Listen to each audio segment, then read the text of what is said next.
Yeah, so we started last time on introducing basically the basic idea of trigonometry, and I Yes. sort of gave a rough idea, and today I want to finish that. And the main idea is what's the key role of trigonometry? Why do we do trigonometry? And I will convey that it is a connection between angles and the sides of a triangle, basically sides of a right triangle. By right triangle we mean a 90 degrees. So just a quick review of whatever we talked about. So let's have a circle, and that's the radius of the circle. Let's have another radius vector, and so that means basically we have chosen 2 points on a circle. That's the center of the circle, and this is what we mean by an angle. If I complete this triangle, this length of this side, we can say A, is dependent on this angle theta. If I move this point here, this distance A changes, and that's called a chord. Chord, which is related to angle theta. So since it is related, you say it is a function, right? This chord is a function of angle theta, and that decides your distance A. You change this theta, distance A changes. And we would want to know, if I give you an angle, let's say 20 degrees, how much is the length A? If I tell you it is 40 degrees, how much is the length A? And that's the basic idea. And how would we go about doing this if it is not linear? If I know that, if I know the relation between them, then it becomes easy. But otherwise, you have to develop this in a certain way. And that's what we are going to motivate is trigonometry all about. First of all, let's do a few things. Let's extend this side to the other side. That becomes a diameter associated with this line. Similarly, connect these 2 points. I'm just drawing it as dotted lines just so that I can distinguish between this triangle and that. Nothing special about it. But now notice that if this is angle theta, that's angle 180 minus theta, because that's a straight line. It's a complementary angle in that sense. So if that is the case, this is also a chord, and that's, let's call it B, just for labeling it with a new distance, and that is also a chord, right? Because those are 2 points on a circle, and now I say it is 180 minus theta, and that's equal to B. So the moment I give you one chord, there is a sort of a complementary chord that you immediately get, which is 180 minus theta. So, and then you say that, oh, what about this angle? What can you say about that? So let's have, this is angle alpha, and since these 2 sides are both the radius of a circle, that's an isosceles triangle. That means this will also be angle alpha. That's an isosceles triangle. Same thing with here. That's a radius. That's a radius. If this is angle beta, and let's call this beta maybe. So change in between. Let's call that beta, and let me call this alpha. That's also alphas. Alpha, alpha, beta, beta, because they are all isosceles triangle. And then you say that, okay, if I add up all these angles, that should form 180 degree, because this is a triangle, and you notice that this is alpha plus beta plus beta. Notice there are 4 angles because this particular angle is built out of 2, alpha and beta. So one is this angle, the other is this angle, and the third one is alpha plus beta. So that's alpha plus beta, and beta, that should be equal to 180 degrees.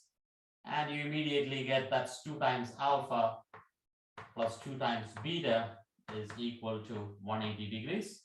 So alpha plus beta is equal to 90 degrees. So basically what you have said is that this is the right triangle. So this way of constructing pretty much gives us a right triangle. You can do one more thing in this, and that is that if you add up these 2 angles, that should be equal to 180 minus theta.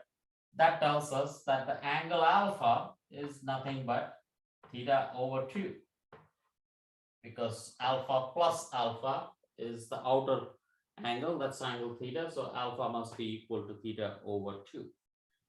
So that's basically what we mostly introduced last time. And overall what it means is that the moment you talk about A and B, you can always have a right triangle. So whenever next time you think of a right triangle, so let's say this is A, that's your B, and that's your hypotenuse, immediately you can think of this as an angle. And this is basically this right triangle in an inverted form. So every right triangle is built out of 2 chords. So that's a chord. Maybe not call it alpha just to be consistent. Let me not have this as theta. This is, let me say this is alpha, right? Because the side opposite to angle A is alpha, and that one will be beta.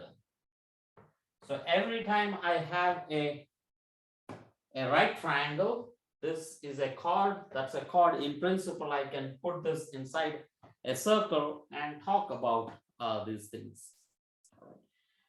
Once you have a triangle, then we are talking about how is A related to alpha. Here we said how is A related to theta. Instead, now I'm saying how is A related to alpha. Same idea, same story. So the question in trigonometry is how is A related, so A is the distance, how is A related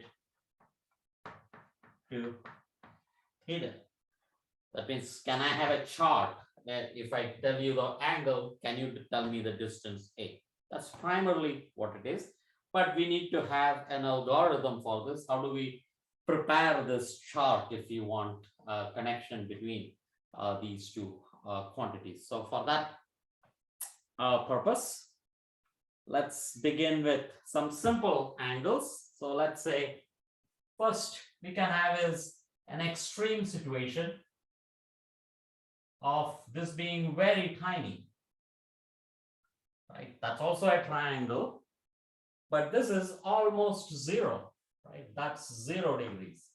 If I really squeeze this in, that's 0 degrees, and immediately I know that A is equal to 0, right? And B here is actually if this was 1, that is equal to 1. So what I'm saying is alpha now is 0 degrees. In that case, one of the side is 0, the other side is 1. By 1, I mean the hypotenuse I choose to be equal to 1. So, or if this was hypotenuse H, that's equal to 1. So I now know that sine of, or maybe I should first define, right? Sorry. I have now defined a few things. Go back a minute. So I think I jumped. Any questions at this stage, by the way? Until now, no questions. Okay. So I want to define a few things here. I said, how is A related to theta? I want to call this A, just a name, connection between that. I'm going to call this is just a vocabulary, alpha. Keep mixing up. What is, how is A related to alpha will be given by this vocabulary. Whenever I say sine of alpha, I mean the distance A. Similarly, whenever I want to talk about B, I will call it cosine of alpha. Of course, you can say it is A, that's perfectly fine. But the moment I say alpha, I should immediately be able to give you what is sine of alpha and what is cosine of alpha. So that's our basic idea. So I had to go back there. And now what the moment I have identified this to be 0, what I have figured out is that sine of 0 is equal to 0. Right? This is 0 degrees and this is in units of length. So this quantity, this length A is 0 just by looking at that diagram. And this one was cosine of 0 degrees is equal to 1. Okay, so that's what we can learn just from having that extreme scenario there. There is another extreme scenario where alpha could be equal to 90 degrees. In that case, so now I have the length is really, so that's your right triangle. And this is my B, that's my A. And I really want to fold this. So this is 90 degrees now. So this is really not yet 90 degrees. If I make it 90 degrees, this B will become 0. Right? So this B will tend to 0. So instead of saying B is equal to 0 in the diagram, it is going towards 0. And A will go towards 1. So I learn again. So just by looking at the diagram, that sine of 0 degrees, no, this time 90 degrees, right? Sorry. So sine of this time angle is 90 degrees. So sine of 90 degrees, we say is 1 now, that's A, right? And cosine of 90 degrees, we say is 0. Right? So we have learned two particular pieces out of that. Can we do something else? Let's think of some simple geometries. So let's talk about alpha being 45 degrees. These are very isolated examples, but we would like to have something, an algorithm to be able to do this in general. But at least some isolated examples are, think of a square. Right? Square is a very simple geometrical object which has the same length and each side has the same length. And let's say the diagonal is of unit 1. That is what I want. So I want to have a right triangle. So that's of unit 1. That's 90 degrees. And it is clear that in this particular case, only for a square, not always, this A is exactly equal to B. B is equal to A. And we also know that in that particular case, that these two, this is an isosceles triangle, and that's 45 degrees. That's also 45 degrees. And if that is 45 degrees, I know that these two angles together has to be equal to 1 because A is equal to B, and I immediately know that A square plus B square is equal to 1, which means that A is sine square alpha, right? So that's sine square alpha plus cosine square alpha is always equal to 1 because of this right triangle. But now we are talking about 45 degrees. That means this is both the same. So this is 2 times sine square of 45 degrees is equal to 1. Or I can say sine 45 is cosine 45. This implies that sine of 45 degrees is equal to 1 over root 2, root 2 because I'd take a square root from here. Since A is equal to B, I also have cosine 45 is equal to 1 over root 2. Okay. Any questions there? Again, very isolated examples. That doesn't help me much because I would like to do this for any angle, correct? But this is actually going one after the other. But we would like to have an algorithm where if you know this angle, you should be able to go get the next angle and in a series, and then you can keep doing this. That's what we would like to do. But until now, any questions? Okay. Some of you came a little late. Have you been able to catch up? So a very quick review.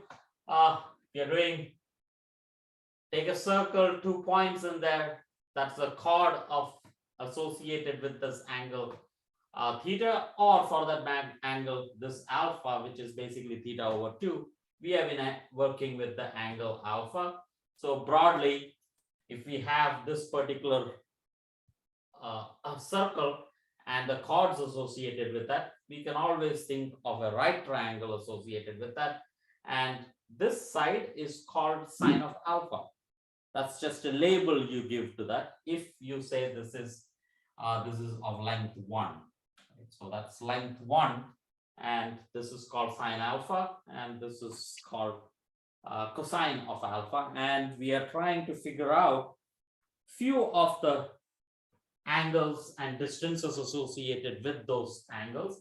So sine of 0 is 0, cosine of 0 is 1, and we used the property of a square to get sine 45 and cosine 45 to be exactly half.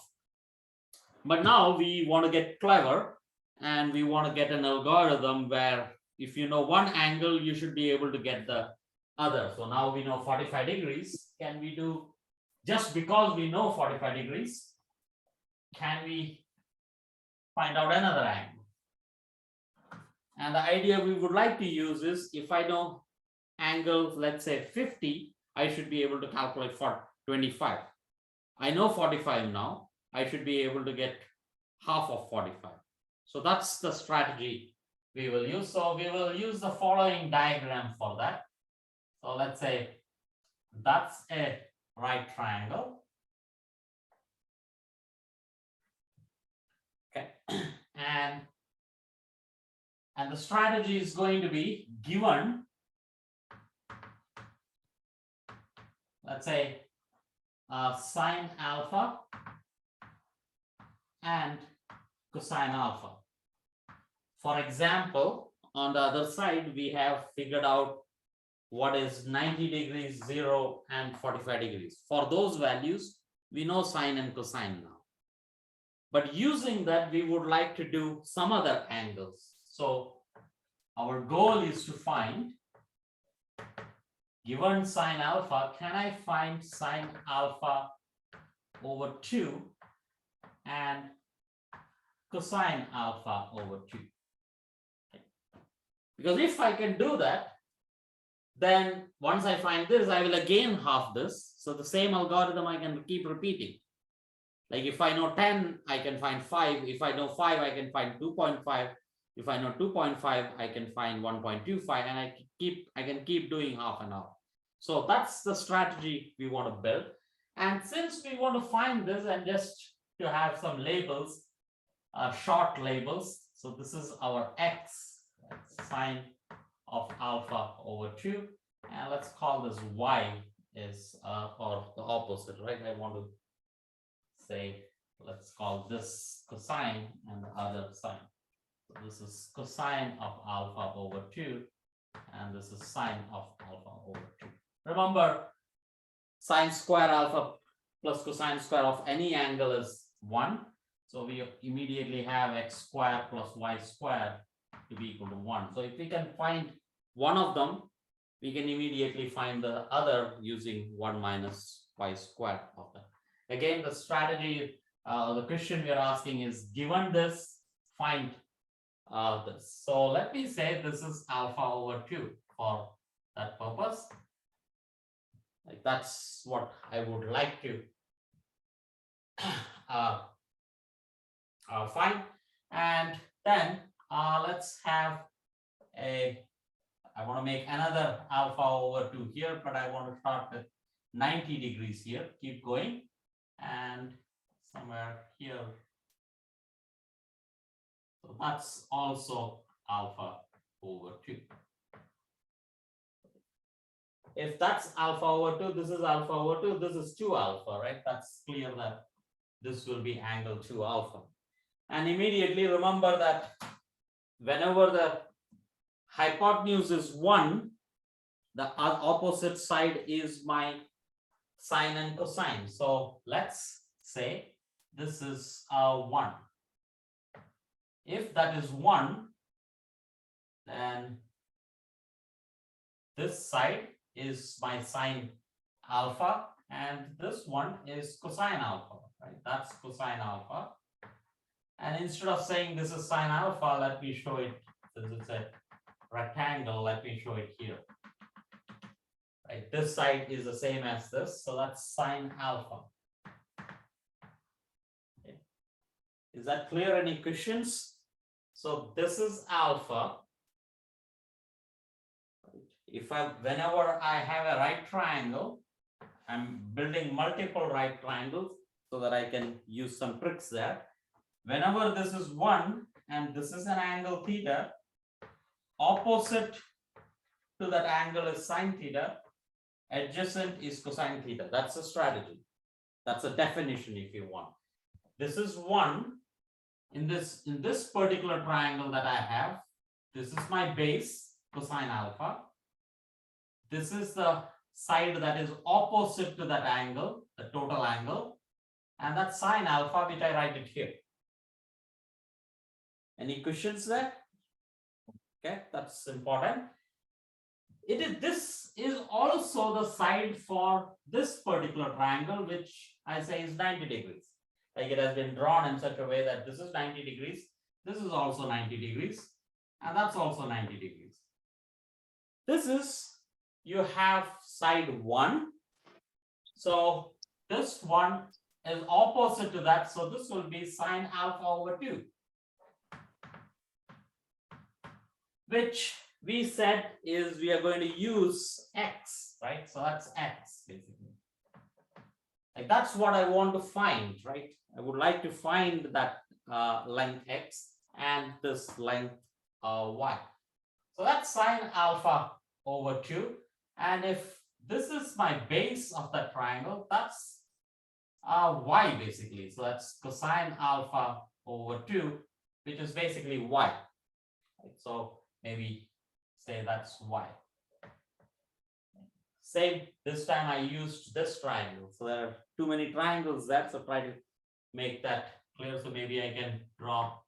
So this is the triangle I chose, like the angle that is being projected out. Opposite to that angle is sine alpha over 2. Adjacent to that angle is cosine alpha over 2. With me till now?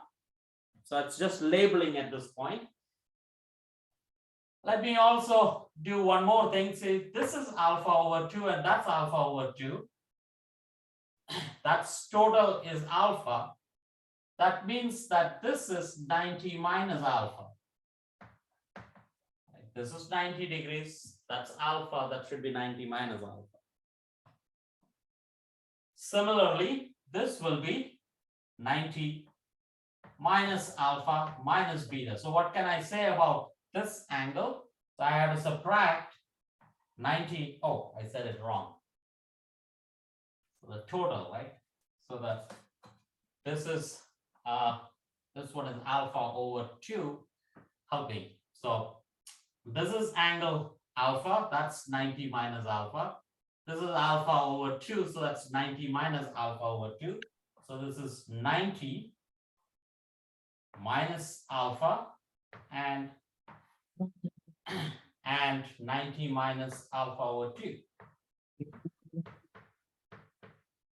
That will be this angle here. So I'm subtracting whatever is needed from this particular angle. And what I get is 90 subtracts out and minus alpha plus alpha over 2. So that's equal to alpha over 2. So this is exactly alpha over 2. So that's the basic idea I'm choosing. Right? So this is alpha over 2. That's alpha over 2. That's alpha over 2. And what now I want to still build things. That's a square. I have, by definition, this is cosine alpha, sine alpha. That's my x I want to find. This is my y. And let me also put in one more distance. And now that I've shown you the angle, let me erase these things so that I have more space. And maybe erase this also a little bit. Just making less clutter with it. Right. This was alpha over 2. This is y, and that's my x. X being cosine alpha over 2. And what do I have? This is, let's see. How did I say this correct? X was cosine alpha over 2. No, I said it wrong. Making too many mistakes today. Sorry. So this is x, right? Cosine, adjacent x. And this is y. Okay. Opposite is sine. So this is sine alpha over 2. And this is cosine alpha over 2. I think I said it wrong earlier. Okay. Okay. Again, let me repeat once more so that it's clarified. This is sine alpha, cosine alpha. That's y. This is x. That's your length. And x and y is what we are trying to find out. But this is also a right triangle, so I can do something. Y times cosine alpha over 2 will be this distance. That's nothing but y times x. So let me write it like this. So y times x. Because y times cosine alpha over 2 is this distance. So that's y times x. Do the same thing in here, this length. Y times sine alpha over 2 is this length. So that's y times y. This will be y squared. This length here. Which is, if I show this clearly, that's y squared. Now, what else do I need? So let me also calculate this. This is alpha over 2, opposite over this. So this is x times y. Again, what I'm doing is that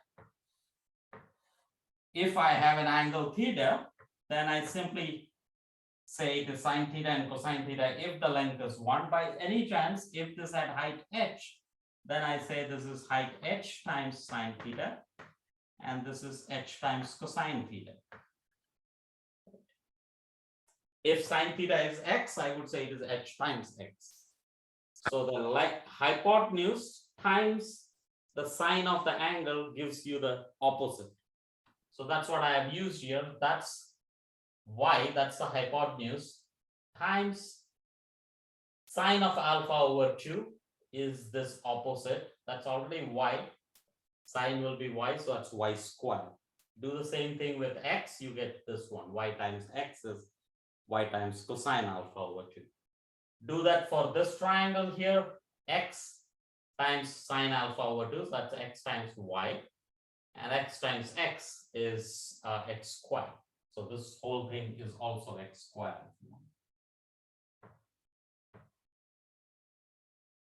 Okay. So that's all you need. So notice what I did was just using definitions. I have not used any tricks here or nothing clever yet. I drew a diagram and basically identified using definitions. But now the trick here is that if all this is true for consistency, if we have a length, this is two quantities, right? Let's take the base of this from here to here. I notice that x squared has to be equal to cosine alpha plus y squared. So that's all I needed, because I'm interested in solving for x or y, and x and y are related. So I replace this with 1 minus x squared. And I immediately have an equation for x, so write it on the left hand side. So that's 2 times x squared is equal to 1 plus cosine alpha, or cosine alpha plus 1. And I immediately have x is equal to 1 plus cosine alpha over 2 and a square root. Remember, x was nothing but cosine alpha over 2.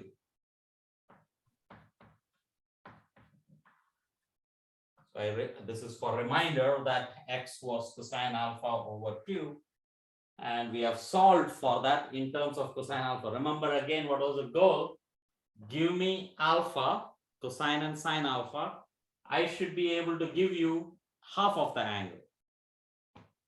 And very generically, without telling you what the angle is, I have given an equation now, or we have found an equation. Just this was some definitions, and immediately using the consistency that this plus this should be this, we have found cosine alpha over to the half of an angle can be known if the full angle is known. If the cosine of the full angle is known, then you can find the half of that angle. Let's do this for the vertical case also, because then we can get sine. So sine is somewhere y, right? So let me do sine alpha. Let me do this vertical length. Sine of alpha is equal to this plus this, right? Or this full angle, that's my yx. And plus this angle, which that side, which is also xy. So it is 2 times xy.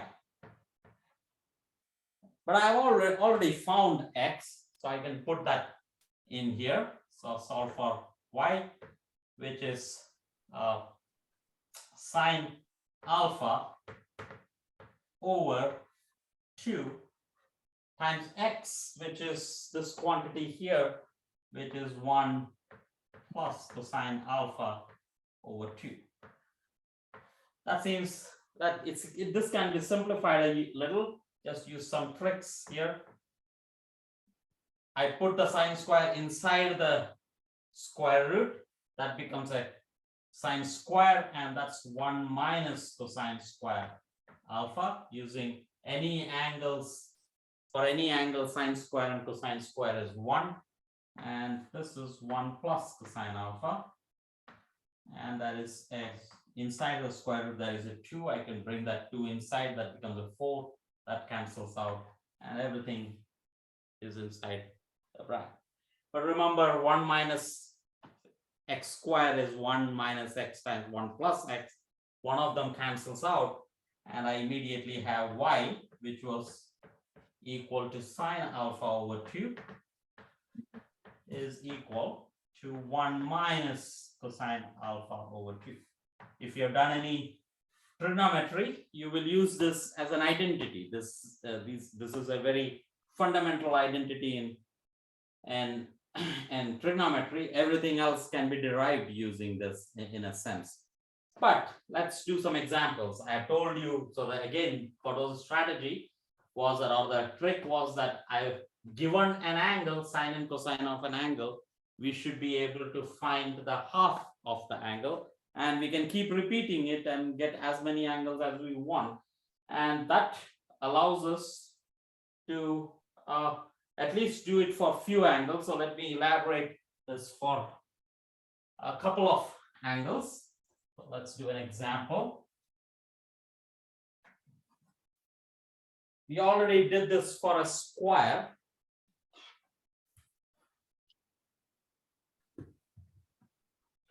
So we have found for alpha equal to 45 degrees. We said sine of 45 degrees is equal to 1 over root 2.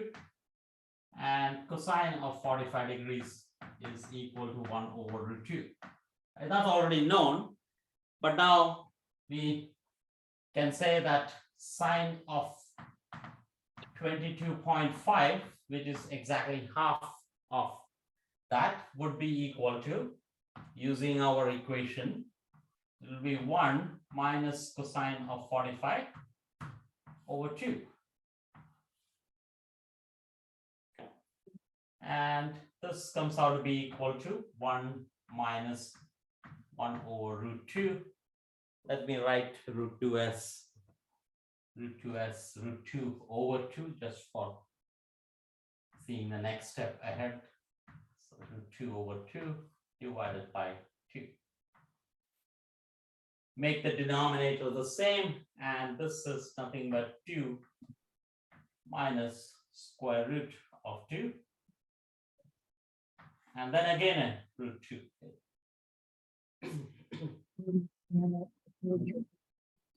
Question? Questions? Feel free to ask. I cannot hear you in case you're... No question. No questions, okay. So again, if I know 45, I can do 22.5, same thing for cosine. Actually, I only need the cosine, right? Both the formulas are in terms of cosine. So that's 1 plus cosine 22.5 divided by 2. That's equal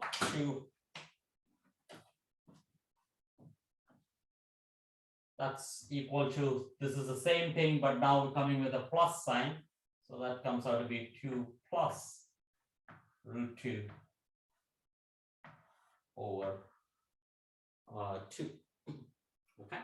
So that's a simple example. What about any other angles? We don't know any other angle yet to half it, but I can at least do one thing, that I can half this again, right? Once I know this, what about sine of 11.25? Right, I can keep halving this. That's equal to 1 minus cosine of 22.5, which we know is this. So it is 2 plus root 2 over 2 square root again, and divided by 2, and then square root again. This is equal to 2 minus 2 plus root 2. Take a square root again, and that's divided by 2. Help, mistake. What is it?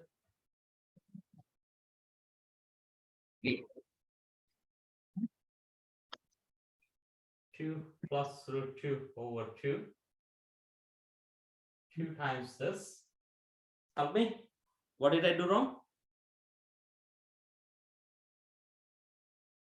Did I mess up? No. Okay. Yeah. What was the comment?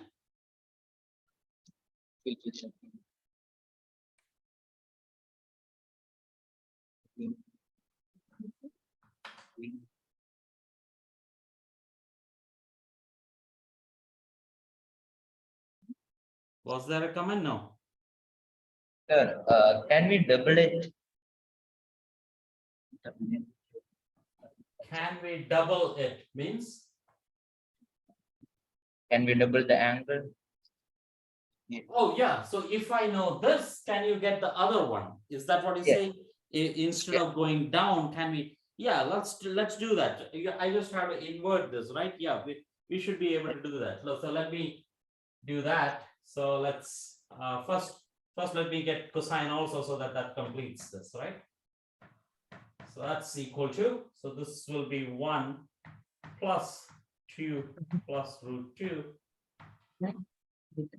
over 2 divided by 2. That's equal to 2 plus.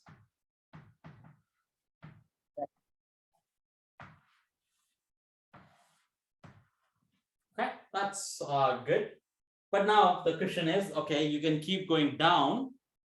We would also sometimes like to go up, right? For example, if I know 30 degrees, can I get 60 degrees? If I know 60 degrees, can I get 120 degrees? And so on. And yes, we just have to start from the same equations here, right? So remember, cosine alpha over 2 is equal to 1 plus cosine alpha over 2, correct? Square this, which makes it cosine square alpha over 2 is equal to 1 plus cosine alpha over 2. Basically, put it on the other side, multiply this by 2, and then get the cosine alpha. So this means that cosine alpha is equal to 2 times cosine square alpha over 2 minus 1. Right? So that means if I know the half angle, I can get the double angle. If you want to rewrite this, so replace everywhere I have an alpha over 2 with alpha. That means alpha will become 2 alpha, right? So cosine 2 alpha will be equal to 2 times cosine square alpha minus 1. So basically, wherever there is an alpha, I wrote 2 alpha. Alpha 2 alpha makes it this. So if I know the angle alpha, I can get double the angle alpha. Let's check this. So if I check this, for example, I know cosine 45 is 1 over root 2 and cosine of 90 is 1. So you do get, so for example, if alpha is equal to 45 degrees, you would say 2 times cosine square 45 minus 1 is equal to 2 times 1 over root 2 square minus 1. That's equal to 2 times 1 over 2 minus 1. That's indeed 0, right? 2 over, so this is equal to 0. And that should be the case because this is cosine of 90. Right? And cosine of 90 is indeed 0. So that's work out. So once we have one angle, I can go up and down in this way. And this was indeed done. But now notice, it sounds very easy in here because these days we have a calculator and you would just plug this in the calculator and you get all the angles. But way back when it was, let's say 200 BC, so it's good to write this down. Let me.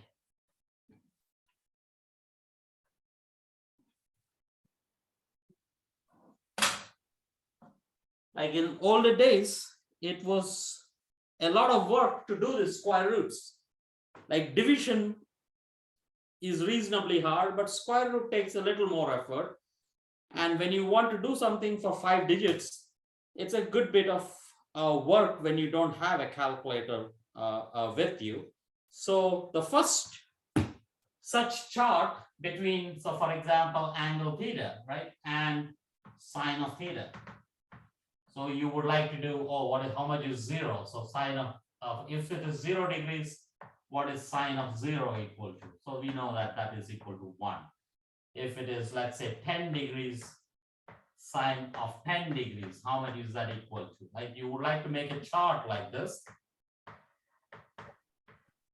And remember, sine of 10, sine of 20 is the side of a triangle. If I give you the angle, I should be able to tell you what is the side. That's the goal, right? So that's an angle, theta, and that's sine of theta, if this is equal to 1. And that's what we are trying to tell in this. And such a chart was first time made in about, I think it was, I was looking up, and it's about 145 BC, right? And it was, let me see the name. I will have to look it up for Hipparchus, right? So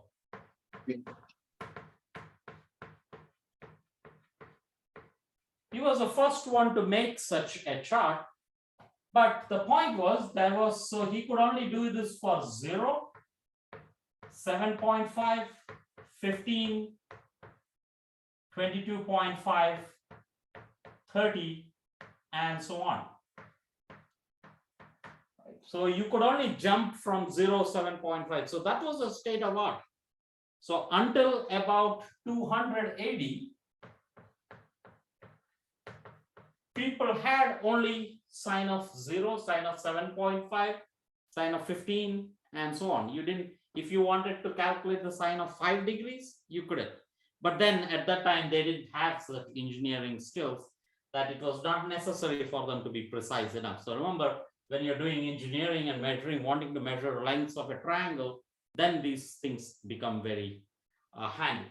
But Ptolemy, in these days, astronomy was getting very popular, and even before, even in 2000 BC, astronomy is already there, but it is not precise enough that they were actually making it really an experimental science. But Ptolemy was an astronomer, and he really wanted to measure the angles, and when you're seeing things through a telescope, you want to measure these angles and then decipher what are the distances between objects that you're seeing. And he improved this to 0, 0.5, 1, and so on. That was really good. So you make 90 times 2, so you have about 180 points between 0 and 90 degrees. And this was a state of art. Like, this was the best. So this was called, so this was so popular that this was called the table of chords. Remember, all this started with measuring the length of a chord, right? And this was the case until 1500. 1500 is way later, and that many years, no one was doing precise enough things that they had a need to improve this. It was only after 1500, this is the time of Kepler, Copernicus, and so on, when astronomy really took a big leap, and then they really wanted to do this more precisely, and then they started making improvements to this. Remember, all this required calculations of square root and so on, and that's what was the challenge. So the main question you guys had was, what is the role of trigonometry? Trigonometry is basically take a right triangle and give me an angle. What are the sides of that triangle? Right? That's cosine theta, sine theta, if this was one unit. Sir, Yes, question. what is cosine of 0? Cosine of 0 will be 1, right? We said what we did. So what about sine? Tell that again. What about sine of 0? Okay, so for sine of 0 and cosine of 0, what we did was draw a triangle like this and make this approach 0. Make it as small as possible. Right? So this is 0 degrees. So this is sine of 0. And that's cosine of 0. And if this is unit 1, this will really go to 0, correct? The length of that. So this is equal to 0. That's a requirement just for consistency. And So, but if they have to overlap, this has to be equal to 1. Did I convince you? Is that clear? You wrote sine of 0 is 1. Oh, where did I? Oh, sorry. Where did I? Oh, here. Oh, that's the mistake. Oh, that's why you're asking me. Ah, sorry. My bad. My mistake. Thank you very much. Yeah. Okay. So I think somewhere I was thinking wrongly. Okay. Yeah. Thank you for correcting me. Yeah. Okay. Good. Okay. So overall, again, summary is take a right triangle. Give me an angle. I'll give you the sides, and the sides are sine theta and cosine theta. And once you have done this, then you can use it again and again. So eventually you start using charts, right, or tables. And these days we have calculators that can on the go you can actually calculate this. So it's the sides of a right triangle in very simple terms. And since right triangles, in a right triangle, the sum of the sides add up to 1, sine square theta plus cosine square theta is equal to 1 all the time. Okay, so that's a simple crash course on trigonometry. Useful?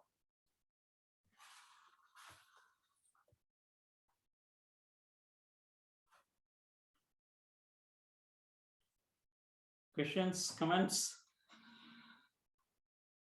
Okay.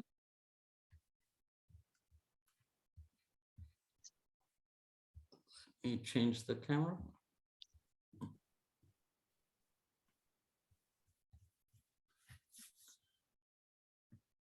And you have done trigonometry to a certain extent, correct? To a little bit, or Yes, maybe yes. Joanne has not done. Joanne, have you done trigonometry to a certain extent in the school? No, sir. No, No, okay. But roughly, did this give an idea? Yeah, I got. Okay, good.